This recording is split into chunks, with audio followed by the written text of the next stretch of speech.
بسم اللہ الرحمن الرحیم. کروں شروع؟ جی شروع کریں. بسم اللہ الرحمن الرحیم. آپ سب کا بہت بہت شکریہ تشریف لانے کا اور انتظار بھی کرنے کا. ہم لوگ مسلم لیگ نون کی میٹنگ میں تھے جو کہ کچھ لمبی ہو گئی. اس کو نواز شریف صاحب لندن سے چیئر کر رہے تھے. پیچھے سے آواز بند کر دیں جی ذرا پلیز, خاموشی اختیار کر لیں. دروازہ بند کر. میں آج الیکشن کمیشن آف پاکستان نے جو رپورٹ ریلیز کی ہے عمران خان کے خلاف اور پاکستان تحریک انصاف کے فارن فنڈنگ کیس میں آج اس پر بات کرنا چاہتا ہوں. اور ای سی پی کی جو رپورٹ آئی ہے اس میں جس قسم کے ہوش اڑا دینے والے حقائق شامل ہیں, ان حقائق نے جو عمران خان کے چہرے پر جو ایک بچا کھچا شاید نقاب تھا وہ بھی کھینچ دیا ہے, اور اس میں عمران خان کا جو چہرہ ہے وہ بالکل پورے پاکستان کو بلکہ پوری دنیا کو واضح نظر آ رہا ہے.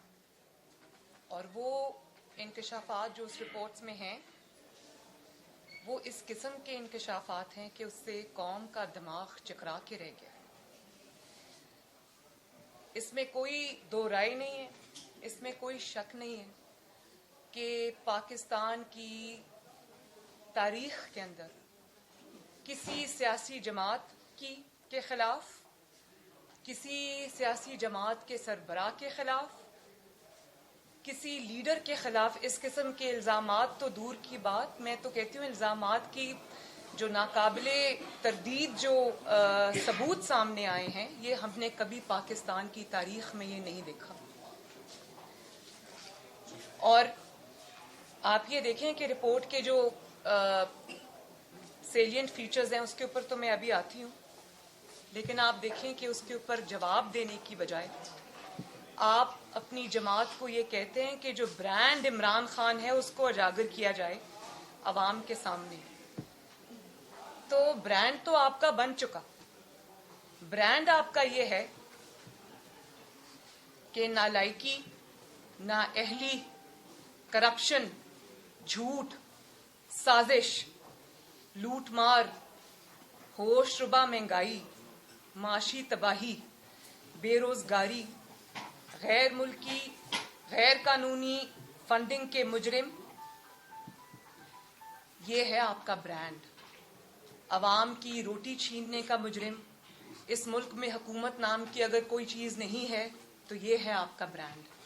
تو یہ برانڈ تو اب کھل کے سامنے آ چکا ہے, اور اب آپ کی جو جس طرح سے آپ اسکیپ کرتے رہے ہیں, بھاگتے رہے ہیں, فرار اختیار کرتے رہے ہیں, اب وہ موقع آپ کو نہیں ملے گا انشاءاللہ تعالی. تو رپورٹ کے اوپر پہلے آ جائیں. 26 ٹوٹل اکاؤنٹس تھے according to State Bank of Pakistan. یہ میرے حقائق نہیں ہیں یا یہ پی ایم ایل این کے دیے ہوئے حقائق نہیں ہیں, یہ اسٹیٹ بینک آف پاکستان کے حقائق ہیں. 26 اکاؤنٹس تھے ٹوٹل, جس میں سے 18 اکاؤنٹس ایکٹیو تھے پی ٹی آئی کے اسٹیٹ بینک کے مطابق, اور اس میں سے صرف 4 جو تھے وہ پی ٹی آئی نے ڈکلیئر کیے ہیں الیکشن کمیشن آف پاکستان کے سامنے. اور صرف یہ کہ جھوٹ نہیں بولا بلکہ انویسٹیگیشن کو سیبوٹاج کرنے کی پوری کوشش کی. سب سے پہلے میں کل عمران خان صاحب کا ٹویٹ پڑھ رہی تھی اور کہتے ہیں میں بڑا ویلکم کرتا ہوں اور یہ بڑا اچھا ہوا, یہ ہوا. کچھ وزراء کے میں بیانات سن رہی تھی, انہوں نے کہا ہم سرخرو ہوئے. کس چیز میں آپ سرخرو ہوئے؟ سب سے پہلے تو آپ بھاگتے رہے 7 سال, آپ نے طاقت کا, دھونس کا, دھاندلی کا استعمال کیا اس فارن فنڈنگ کیس کے کو آگے چلنے سے روکا, آگے بڑھنے سے روکا. اور پھر جب آپ کو پتہ چل گیا کہ اب ناگزیر ہے اور حقائق سامنے آئیں گے, لوگ الیکشن کمیشن سے سوال پوچھ رہے ہیں, تو آپ نے پھر رپورٹ ریلیز نہ کرنے کی بار بار کوشش کی, اور آپ نے ان کو دھاندلی سے, دھونس سے, طاقت کے ذریعے آپ نے پریشرائز کرایا کہ رپورٹ نہ ریلیز کی جائے. تو پھر آپ دیکھیں کہ الیکشن کمیشن کی جیورسڈکشن چیلنج کر دی, اس سے بھی بات نہیں بنی. تو ڈیلیئنگ ٹیکٹکس یوز کیے, 7 سال سے تاخیری حربے استعمال کیے, کبھی ایک بہانہ, کبھی دوسرا بہانہ, کبھی تیسرا بہانہ. اب وہ مجھے یاد آتا ہے کہ اگر آپ نے چوری نہیں کی تو تلاشی کیوں نہیں دے دیتے؟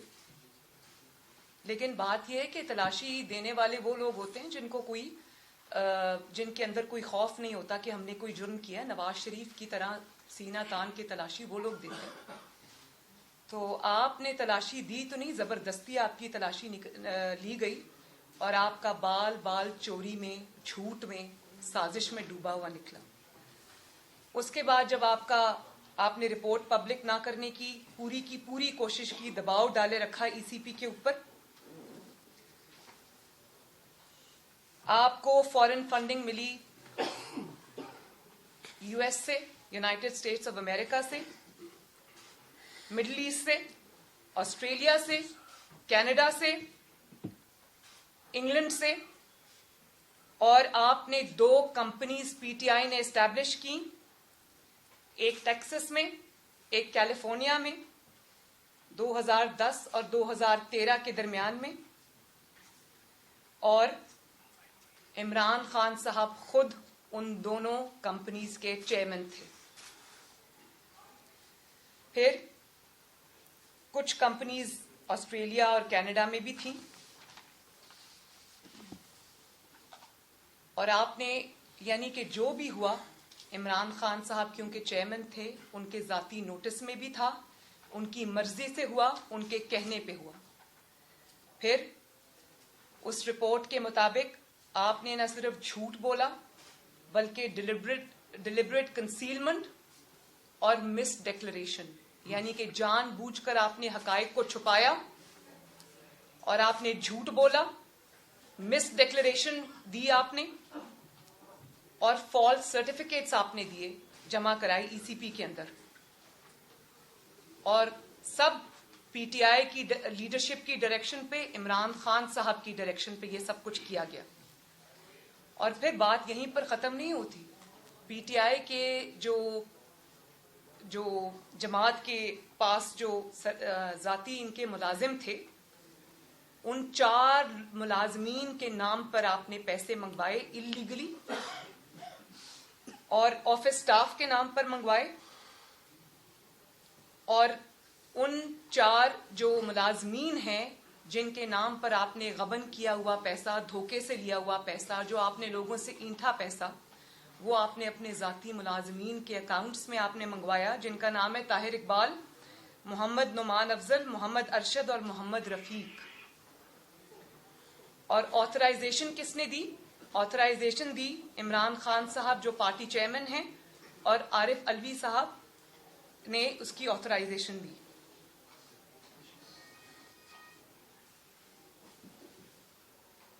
عمران خان صاحب پرنسپل سگنیٹری ہیں فارن فنڈنگ اکاؤنٹس کے. Being the chairman of the party, آپ نے فالس سرٹیفکیٹس, فیبریکیٹڈ سرٹیفکیٹس ای سی پی میں جمع کرائے. آپ نے ساری انفارمیشن کنسیل کی, چھپا کے رکھی, جھوٹ بولا. آج تک جھوٹ بولتے آ رہے ہیں. اور اس کے بعد آپ نے کس سے پیسے لیے, کون سے ملک سے پیسے لیے, کس فارن کمپنی سے پیسے لیے, اللیگل فارن فنڈنگ آج تک ایکسپلین نہیں کیا کہ کتنا پیسہ کس ملک سے لیا, کس کمپنی سے لیا, کہاں استعمال کیا, کہاں سے وہ پیسہ آیا, کہاں خرچ کیا. اور اس بات کا بھی جواب آپ کو دینا پڑے گا کہ ایک طرف آپ یہ اللیگل فنڈنگ جو ہے وہ اکٹھی کر رہے تھے, پیسے لے رہے تھے, اور دوسری طرف آپ ایک منتخب وزیر اعظم کو 2014 میں منتخب حکومت کو ہٹانے کے لیے, اللیگلی انکانسٹیٹیوشنلی ہٹانے کے لیے آپ کنٹینر پہ سوار تھے. وہی پیسہ جو آپ چھپا کے ادھر ادھر سے منگوا رہے تھے فراڈ کر کے, وہ آپ نے, اور تو جہاں خرچ کیا ہے وہ آپ کو حساب ایک نہ ایک دن تو دینا پڑے گا, لیکن آپ نے وہ ایک منتخب حکومت کے خلاف بھی وہ پیسہ خرچ کیا. بات یہ ہے کہ پاکستان کا قانون کہتا ہے کہ کوئی بھی جماعت